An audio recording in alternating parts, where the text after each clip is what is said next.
कुटुंबात आपला पती आणि छोट्याशा बाळासोबत हिरा राहायची.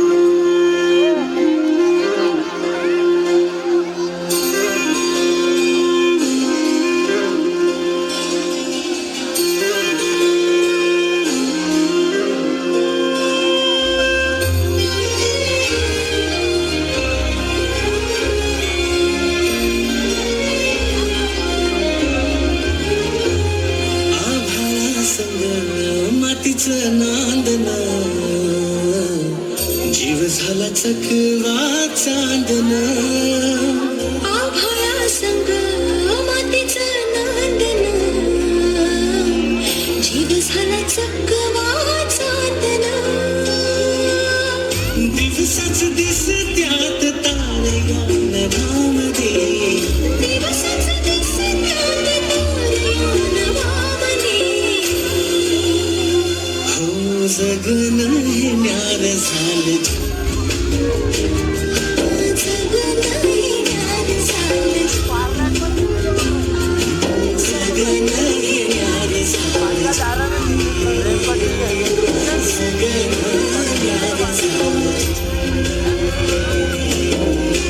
नेहमीप्रमाणे एके दिवशी हिरानं गोठ्यातून जनावरांचं दूध काढलं आणि आपल्या तान्ह्या बाळाला खेळवून पुन्हा त्याला घरी सोडून ती रायगडावर निघाली. तो दिवस होता कोजागिरी पौर्णिमेचा.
आणि बघता बघता संध्याकाळ झाली आणि गडाचे दरवाजे बंद झाले. माझं बाळ एकलं ऐकलं या पदरपसे ती तुमच्या पुढे मला जाऊ दे.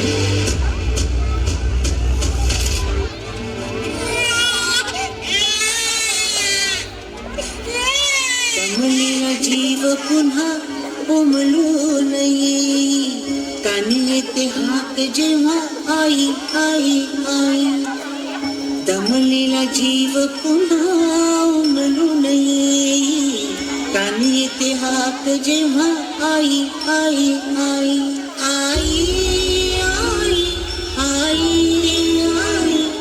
आई आई कुठून तरी रस्ता असेल ना एवढा मोठा गड. त्याचा जो पश्चिमेचा कडा आहे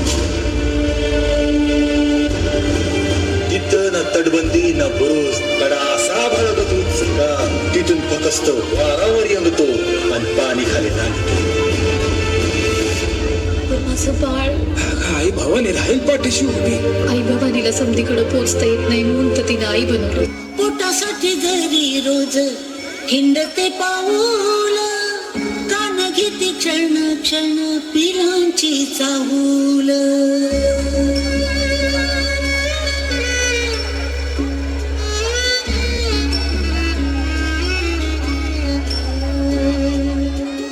पोटासाठी जरी रोज हिंडते पाऊल कान घेते क्षण क्षण पिलांची चाहूल झोपेमध्ये सुद्धा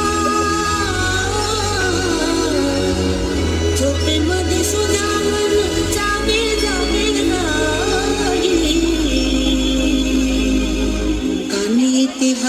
जेव्हा आई आई आई आई आई आई आई आई आई आई राज आज्ञेमुळं दरवाजा उघडणं शक्य नसल्यानं तिचं म्हणणं कुणीच ऐकेना. आता हिराच्या डोळ्यासमोर येत होतं ते म्हणजे तिचं घरी एकटं असलेलं तान्हं बाळ. त्याच्या आठवणीनं व्याकुळ झालेल्या हिरानं किल्ल्याच्या कडावरून खाली उतरण्याचा निर्णय घेतला.